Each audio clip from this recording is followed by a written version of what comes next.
wonnyukidde gano ge mawulire agabaddewo olunaku lwaleero.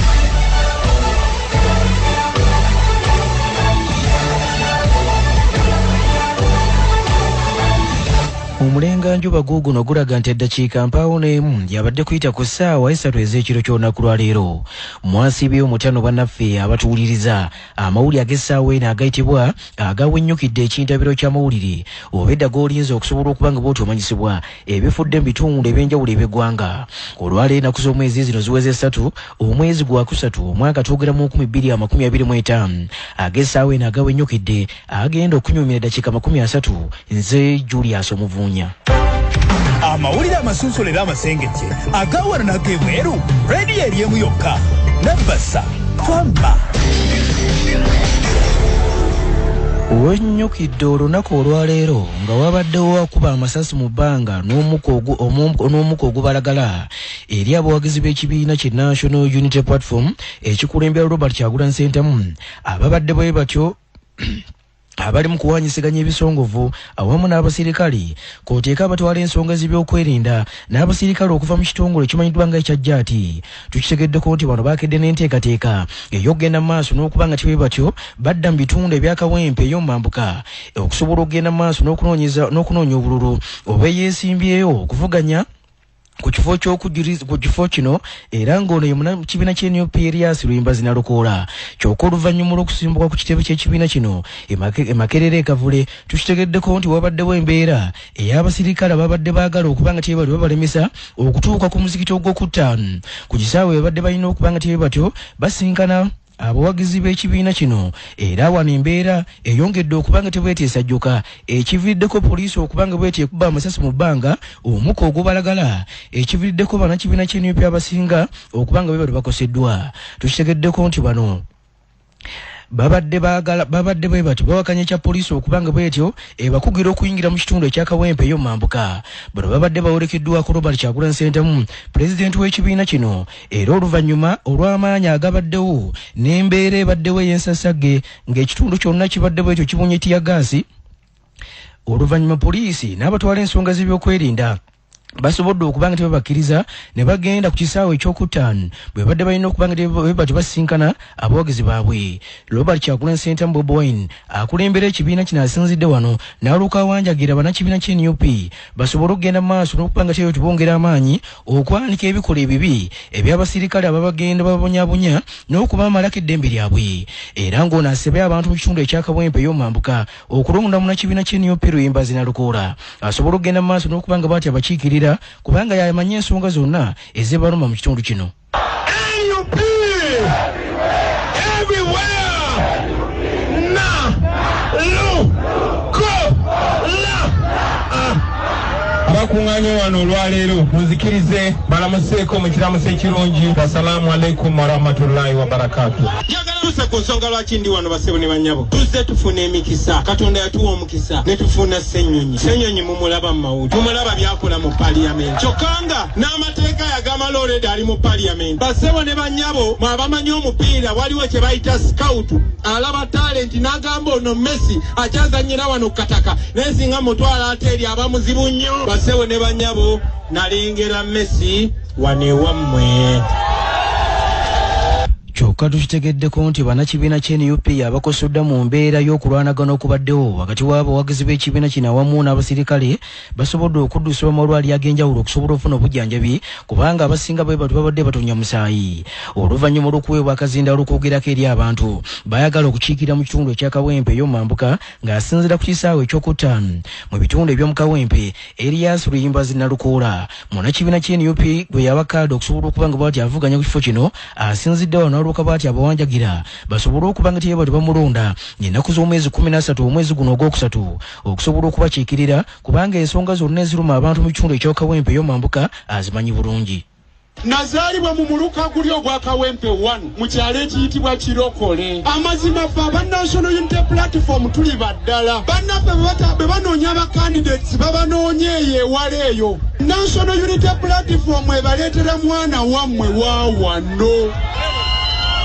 kyokanga gwe baleetera si wa bipaapi wabulanga waddala muteeketeeke nga mwe mwamusomesa ate nga yasomera ku nsimbi y'omuwi w'omusolo yayita basebo ne bannyabo nalukoola amanyi amateeka tugenda kulwanyisa abalabbayi abakenusi abasibira mu bbwa mukama wange babba ne galubindi zange.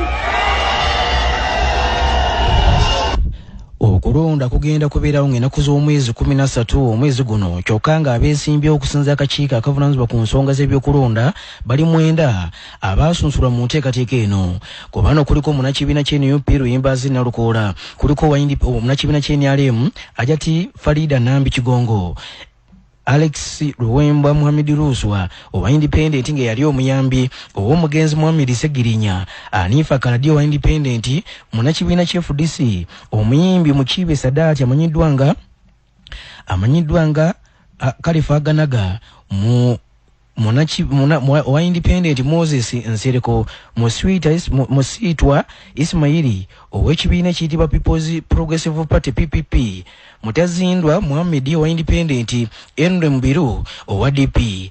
Abantu mu kitundu ekyakawempe bagamba nti bakyagenda maaso n'okubanga yetu beekaliriza bonna abazze okusobola okubanga yetu bavuganya basobole okugenda maaso n'okubanga tebalondako omuntu asinga agenda okudda mu bigere by'omugenzi mu nteekateeka y'okutuusa eddoboozi lyabwe mu paalamenti.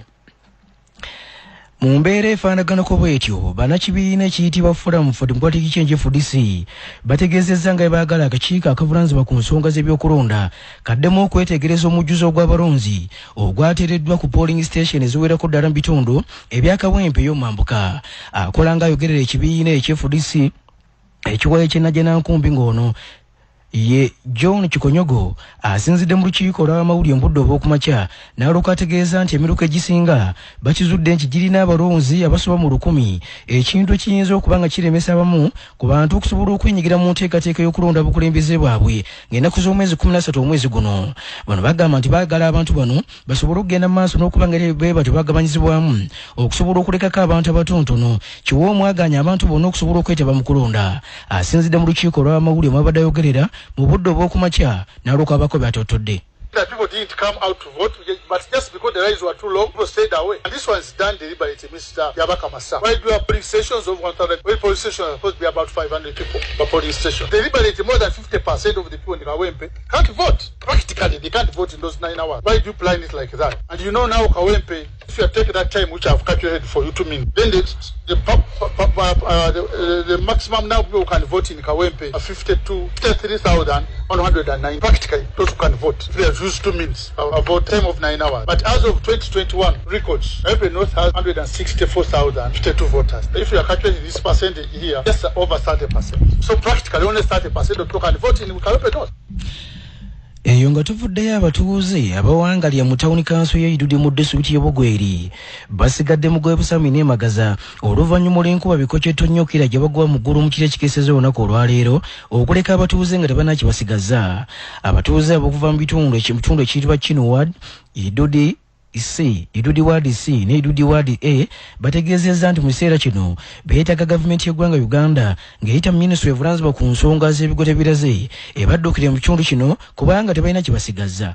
Amayumba gawera 50 gavire kwa amabati ku obusolya bugwire nga wala lulikwe kubire ndulu bekigemaku baide batuyambe wano ku tropical waigulu nga ku isomero amayumba awakabodeka yani vire kwa amabati so amayumba nga 50 abantu balijja kusula kuliya so mwabo kulembeze bekigemaku ne robozi ne tebakabodeka yani enumba yange vire kwa amabati nze nivuzi wa boda ine ibagange numba yavwa kwa amabati enumba digira 50 kusaba obuyambi eri awo abanabufuzi bona aganga nyiza nakirandeza enumba engwire kumwide mutuyambe n'abaana tuzira wa kusula gavumenti mwide mutulumukirire.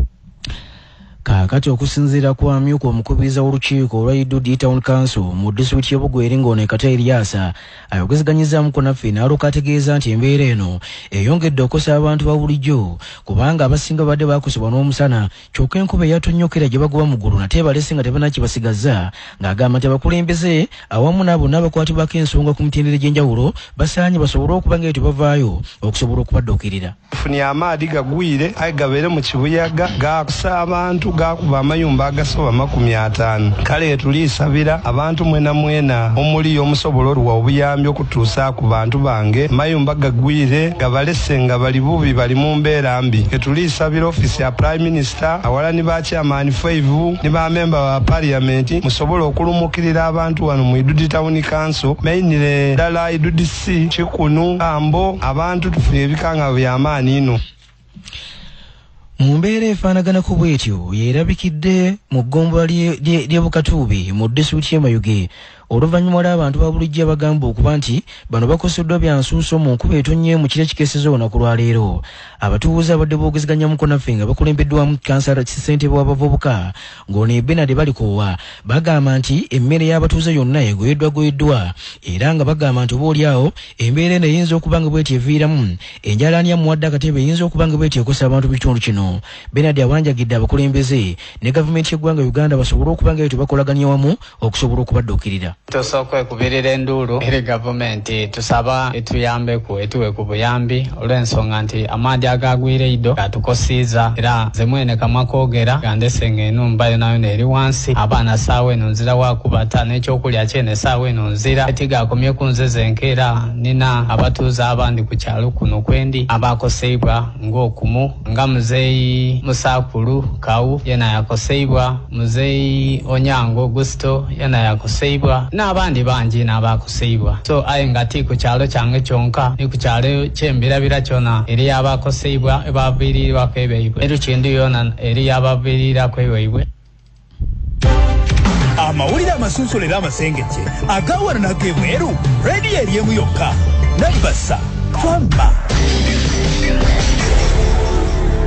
Waliwo abatuuze okuva mu bitundu eby'eggombolola e Namwendwa mu disitulikiti y'e Kamuli nga bakulembeddwamu James Nkolo abategeezezza nga baagala abakulu okuva mu kitongole ekivunaanyizibwa ku nsonga z'amasannyalaze bajja mu kitundu kino okusobola okubannyonnyola obulungi ekituufu kyennyini ekiremesezza amasannyalaze okuba nga tegabaweebwa mu kitundu kyabwe. Bano bagamba nti abavubuka bangi beenyigidde nnyo mirimu egimenya amateeka kyokka nga singa amasannyalaze gali mu kitundu kino kyandibayambyeko okusobola okuba nga etyo beenyigira mu kukola emirimu emitonotono ne gibayamba okubaako engeri gye basobola okufuna ensimbi. Kaakati okusinziira ku bano abadde abakambwe nga bakulembeddwamu James Nkolo bagamba nti baagala babeera okunnyonnyola obulungi ku nsonga eno abatali ekyo bagenda kwekalakasa okulaga obutali motivu akeekalakaso ke basuubira nti kagenda kusannyalaza emirimu mu kitundu kino.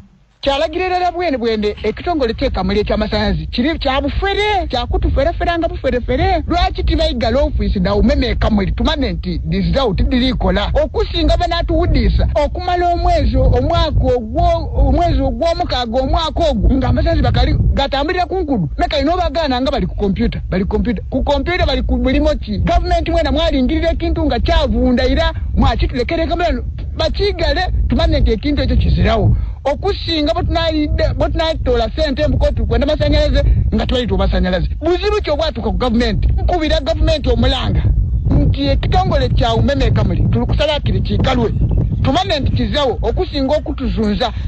Kaakati oluvannyuma twogezeganyizzaamukko ne manaja w'ekitongole ekya umeme okuva mu disitulikiti y'e Kamuli ng'ono ye Geoffrey Ssentongo ategeezezza nga bayagala abantu mu kitundu kino eky'e Namwendwa okusooka okubeera bakakkamu kubanga babadde n'okusoomozebwa okw'enjawulo okulemesezza amasannyalaze mu kitundu kino okuba nga tegabaweebwa. Ono ategeezezza nti babadde n'ekizibu ekya transmitter n'okuba nga tebwetyo ekibabadde n'ekizibu ekya transformer ebadde erina okuba nga bwetyo egaba amasannyalaze mu kitundu kyabwe kyokka ebadde tinaba kuba nga bwetyo ereetebwa. Agamba nti essaawa yonna bagisuubira egenda okuyamba okusobola okuba nga bwetyo bawa amasannyalaze gabayamba okusobola okukola emirimu egy'enjawulo egivaamu ensimbi. Abadde ayogezeganya mukono wa Nabasa Rogers Dizaala. Bakasitomazi baffe bonna abali eyo mube bagumiikiriza naddala eri abo abatannaba kufuna amasannyalaze oba abaali basaba edda tusooke tumale okuva mu kaseera ka transition kano naye nga twagala okubagumya ne bwe tunaaba ekitongole kikyuse tugenda kwongera okubaweereza mu bulambulukufu te nga mu ngeri gye tumanyi nti mujja kusobola okuganyulwa mu mpeereza yaffe ey'amasannyalaze. Onyukidde olunaku olwaleero ng'olukiiko olwa disitulikiti Namutumba olwaleero lutudde okusobola okukakasa amannya amapya ag'abakungu abalondeddwa okusobola otuula akakiiko akavunaanyizibwa ku nsonga z'okugaba emirimu aka District Service Commission basobole okugenda maaso n'okuba ng'ebyo batambuza bulungi emirimu gyabwe. Bino bijjidde mu kiseera ng'akakiiko akakadde akabaddeko abamu ku bakulembeze mu kyonyi kino babadde bakakubamu ebituli nga bagamba nti ssentebe waako abadde yenyigidde nnyo mu kutunda emirimu eri abaana enzaalwa ya disitulikiti Namutumba n'abo babava wabweru wa disitulikiti eno. Kaakati ssentebe w'erusa ey'okutaano wa disitulikiti Namutumba ng'ono David Mukisa Kalulu abageziganyizza mukono wa Nabasa n'alyoka ategeeza nti ssentebe w'akakiiko omujja ng'ono Mukisa Jofule Nabongo asaanye okusobola okuba nga butebwa ati alaga obwerufu n'okutuukiriza obuvunaanyizibwa bwe mu nzirukanya y'emirimu. Abantu baife abaali balikulira ni Service Commission ebairewo ng'abantu balikulira ino ng'abakoba service chairperson wa Service Commission ali kubabisa bulungi bananawulira omulanga gwaimwe twasobola okuba nti twalonda commission empiyaka era ndi kusaba nti naidwa okutukolamu omulungi era nakubiriza commission eno gye twalonze empiyaka ng'ejjakulirwa Mukisa Godfrey Nabongo Mutaka era omusadde oyo abaire mulungi ino era mulungi musadde mwikaikamu era ntapulinuwa wano Namutumba era n'oyo omusadde chairman wa modernity era akoze ebintu kamaala nebya patriotism abikozeeku twidi nti ali patriotic ajja kusobola okuyamba abantu baife ab'omu Namutumba. Olwaleero disitulikiti y'e Buyukwe ng'eri wamu n'ekitongole ky'obona kyewa ekiyitibwa ekya Laws Academies Uganda bakozezza olunaku olw'obutawulira oluyitibwa olwa World Hearing Day era nga n'olwesigamiziddwa ku mulamwa ogw'okulaba ng'abantu babulujjo basobola okukuuma obulungi amatu gaabwe obutonooneka. Omukolo guno kola amalungi ng'entanda okuli ekibya guyindidde wali ku ssomero lya Najja Sacred Heart Senior Secondary School mu ggombo y'e Najja mu disitulikiti y'e Buyukwe. Okusinziira ku mukwanaganyi w'emirimu okuva mu kitongole kino ono nga ye Nganda Raymond asabye abantu babulujjo okusobola okugenda mu maaso n'okulaba nga bwe batyo batangira amatu gaabwe obutonooneka awamu n'okufaayo ennyo okusobola okuba nga bwe batyo batangira ebintu byonna ebiyinza okuba nga tebibaleetako okulemala okw'obutawulira. Omusasi wa Nabasa Omulangira Kiyimba Gideon abadde ku mukolo guno n'aloka abaako byaleese. Eri omuntu yenna ayinza okubaba okumpi abenga abo batuusaako mu nkola eya sayini kubanga bo baba tebasobola kubiwulira naye nga mbategeeza nti obwo si bulwadde era si kizibu era si kisiraani ng'abamu we bagamba era si ddogo naye ebiseera ebisinga Katonda aba akutonze ng'oli bw'otyo. So obubaka bwenyiza okubaweereza nti tebeetuula basigale nga taking on services ezitambula mu communities bettanire amasomero babenga nabo benyigira mu bintu ebyenjawulo okugeza ebyobufuzi balina biyingiramu kuba nabo bantu. Kaakati ku mukolo guno omuwala asoma siniya ey'omukaaga ku ssomero lya Najja Sacred Heart Senior Secondary School ayitibwa Eunice Asiyo ng'alina obuzibu bw'obutawulira ategeezezza nti basanze okusomoza okw'amaanyi oluvannyuma lw'abamu ku abo abantu ab'enjawulo naddala gye bagenda okusobola okufuna obuyambi obutali bumu abagenda bababoola olw'ekizibu kye balina. Kati awo like when you lose friends you be like God as if like nobody loves you. Find that challenge then you start losing sometimes your confidence even at home, like when like somebody calls you and you have not heard maybe and the person just shouts at you, but when you have not heard then you ask what is my fault, but when you have no fault at all just did not hear, but the person looks at you like sometimes you can be like you are treated like you feel like you are treated unfairly. Omukulembeze ow'ekisiikirize ow'ekisinde eky'ebyobufuzi ekiyitibwa People's Front for Freedom era nga ye muloodi w'ekibuga ekikulu eky'e Kampala Ssaalongo Serukwago awanjagidde abaddu ba Allah subhanahu wa ta'ala abasiraamu mu kiseera kino eky'omwezi omutukuvu ogwa Ramadan okusobola okugenda mu maaso n'okuba nga tebeebatyo mu butongole beeyisa obulungi n'okufaayo ennyo okusobola okulwanira ebikolwa ebitoobola eddembe ly'obuntu mu ggwanga Uganda eviddeko bannayuganda okuba nga ebyo beevuma eggwanga lyabwe. Lukwago asinzidde mu kwogerako eri bannamuwulire wakati mugenda mu maaso n'okuba nga bw'ati atuusa obubaka bwe eri abasiraamu abali mu kusibwa mu kitundu kino mu biseera bino n'alooka abaako eb'enjawulo by'atangazizza ku nsonga eno. Gwanga lyaffe tuliwonge mu mikono gya Allah mwezi guno ogwa rahma omwezi ogw'okusaasira Allah atuddiremu kubanga ensonga y'obwenkanya justice nkulu nnyo mulaba tugira fuubanako abantu baffe bangi ababundabunda abatuteekeddwa mu mbeera enzibu bano bavudde DRC bano bakwatiddwa wano, bano basibiddwa bino, bano bakwatiddwa biri. Ensonga ya justice Allah atuddiremu eggwanga lyaffe libeeremu obwenkanya. Yali tuteeramu nga ffenna twenkanankana, naye waliwo abatwalanga bo banene okusinga abalala, waliwo abalya riziki y'abalala, waliwo abatulugunya abalala. Allah atutaase atuddiremu ffenna twekube emitima tumanye nti ensi eno tujja givaako tusobole okubanga tuli benkanya eri basaabaze bannaffe mu amawulire amasunsulera amasengejje agawana n'ag'ebweru rediyo eri emu yokka Nabasa Fama.